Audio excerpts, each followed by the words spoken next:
How would you like to remove all of the stress associated with presenting to a buyer the fact that they may have to pay the buyer's agent commission?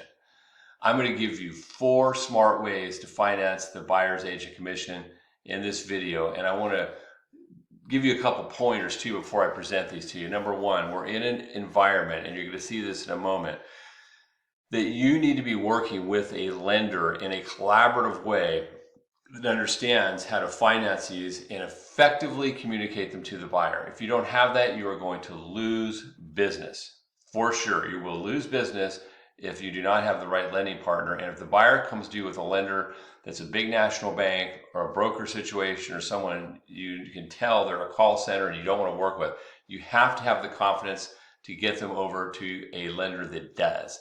I'm looking to expand my network, and I would love to connect with you and build a relationship to help you in this endeavor. So let me jump right in and show you the 4 different ways.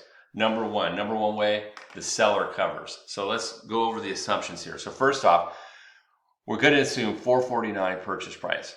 Okay, and that amount, principal and so all in PITI, principal, interest, taxes, insurance, full payment $3328, cash to close $36,471. Now, you might say, well, yeah, we already know that the seller can already pay it. Here's the point.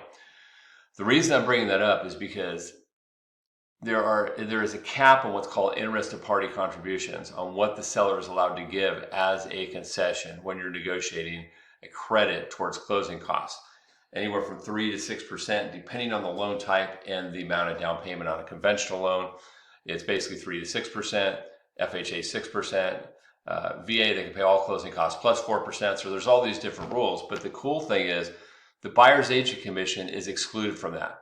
So the fact of the matter is if you can just get 3% from the seller, it can pay that commission. So that's the first thing to understand. It's excluded, and you can get more. That's the cool thing. It's not included. That's the key part. If you've got a flexible seller, you can get up to 6 to 9% actually to include your commission and still be okay with interested party contributions. So let's go to the next one. Next one is adjust the down payment.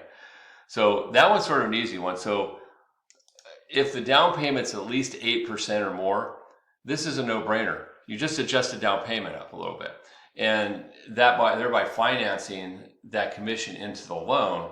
And let's just take a look at what that did to the payment.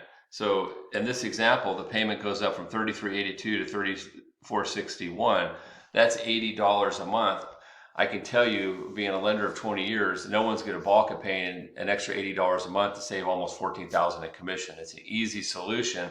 And if you look, the cash close basically stays the same. Another solution, let's say you find somebody that loves the house, everything's great, but they just can't pull off that extra 3%. Down payment assistance available. We can get the 3% down payment assistance. It will have a higher interest rate. So let's look at that one. That one would have a little bit higher interest rate, and your payment would go up a little bit higher. So that one would have a higher payment, but your cash to close is still the same. And for somebody that really wants the house, this is not a bad way to go, knowing that they could eventually refi down the stream. And then the last one is to increase the price. Now, it begs the question, does it have to appraise? Yes, it would still have to appraise. So you as an agent would have to look at the comps. You'd have to determine whether you can inflate the price without a risk to appraisal.